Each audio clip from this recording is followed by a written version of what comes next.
ఆంధ్రప్రదేశ్ ఉప ముఖ్యమంత్రి జనసేన అధినేత పవన్ కళ్యాణ్ ఇటీవల కోనసీమ జిల్లాలో దెబ్బతిన్న కొబ్బరి తోటల పరిశీలన సందర్భంగా చేసిన వ్యాఖ్యలు ఇప్పుడు రెండు తెలుగు రాష్ట్రాల మధ్య తీవ్ర చర్చనీయాంశంగా మారాయి.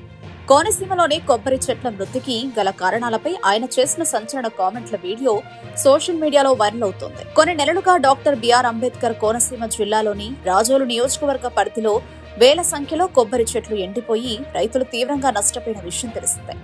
సముద్రపు నీరు వెనక్కి రావడం, మురుగు కాల్వల్లోని నీటిలో లవణాల శాతం పెరగడం వల్ల ఈ నష్టం జరిగిందని నివేదికలు చెబుతున్నాయి. ఈ నేపథ్యంలో ఉప ముఖ్యమంత్రి హోదాలో ఆ ప్రాంతాన్ని సందర్శించిన పవన్ కళ్యాణ్ అక్కడి పచ్చదనాన్ని చూసి తీవ్ర భావోద్వేగానికి లోనై ఈ వ్యాఖ్యలు చేసినట్టు తెలుస్తోంది. కొబ్బరి చెట్లకు తెలంగాణ వాళ్ల దిష్టి తగిలేసింది.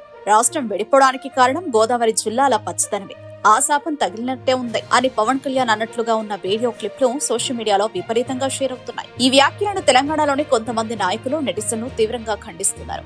కొబ్బరి చెట్ల నాశనానికి సాంకేతిక, భౌగోళిక కారణాలుంటే వాటిని రాజకీయం చేస్తూ దిష్టి వంటి అంశాలను ప్రస్తావించడం సరికాదని విమర్శిస్తున్నారు. ఒక ఉప ముఖ్యమంత్రి స్థానంలో ఉండి ఇటువంటి మాటలు మాట్లాడడం సరైన విధానం కాదని హితవు పలుకుతున్నారు. రాష్ట్రం విడిపోవడానికి కూడా కారణం గోదావరి జిల్లాలో పచ్చదనమే, ఆ శాపం తగిలేసినట్టుంది.